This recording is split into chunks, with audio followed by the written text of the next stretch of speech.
কৈলাসহরের রাঙ্গাউটি গ্রামের দেবীপুর এলাকায় ভারত বাংলাদেশের আন্তর্জাতিক সীমান্তের 1849 নম্বর পিলারের কাছে বাংলাদেশ সরকার যে অবৈধ বাঁধ নির্মাণ করেছে তা সরেজমিনে পরিদর্শন করেন ত্রিপুরা সরকারের সচিব কিরণ গিত্তে।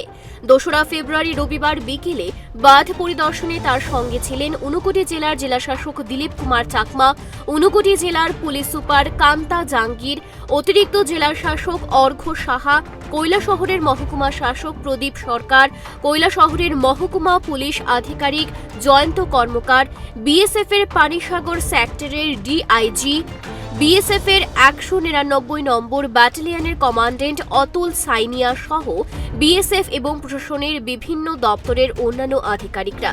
পাশাপাশি এই বাঁধ নিয়ে উদ্বেগ প্রকাশ করা কংগ্রেসের পক্ষ থেকে উপস্থিত ছিলেন জেলা কংগ্রেস সভাপতি বদরুজ্জামান।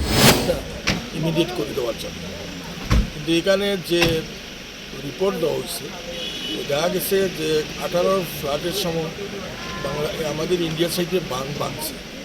এটা সম্পূর্ণটা মিথ্যা, আমাদের সাইডে কোনো বাঁধ ভাঙেনি। এটা বাংলাদেশের নিশ্চিন্তপুর এলাকায় এই বাঁধ ভাঙছে এবং কৈলাসহরের দুর্গাপুর এবং পাখিরবাদা এলাকায়। তো এই ব্যাপারে ওনাকে সমস্ত কিছু ব্রিফ করে দিয়েছি এবং উনি আমাকে আশ্বস্ত করেছেন যে জয়েন্ট রিভার কমিশনের সঙ্গে আলোচনা করে যাতে 0 পয়েন্টে বাঁধ করা যায় তার চেষ্টা উনি করবেন। বাংলাদেশ সরকার যে অবৈধভাবে বাদ করেছে এ ব্যাপারে কিছু কথা হয়েছে। আমরা এই ব্যাপারে প্রশাসনকে জাগ্রত করার জন্য আমাদের বিধায়ক বিরোধী শিরা মহোদয়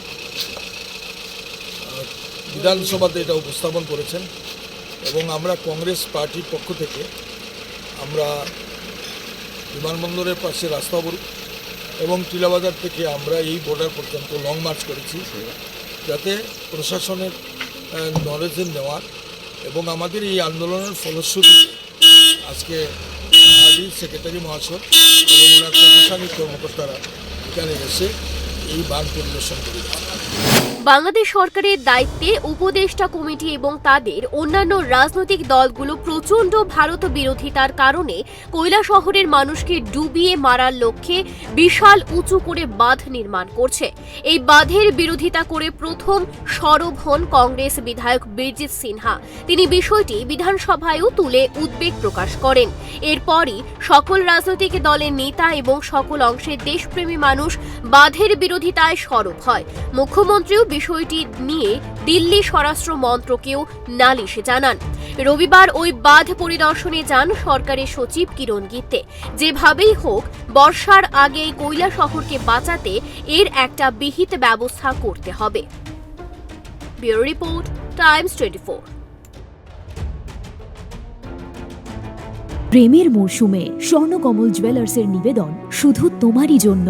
অফারটি চলবে 28 জানুয়ারি থেকে 15 ফেব্রুয়ারি। পান সোনার মজুরিতে 25% ছাড় ও হীরের মজুরিতে 100% ছাড়। লাকি ড্রতে আছে 10টি হোম অ্যাপ্লায়েন্সেস জেতার সুযোগ। চলছে গ্র্যান্ড ডায়মন্ড ফেস্টিভ্যাল। শর্তাবলী প্রযোজ্য।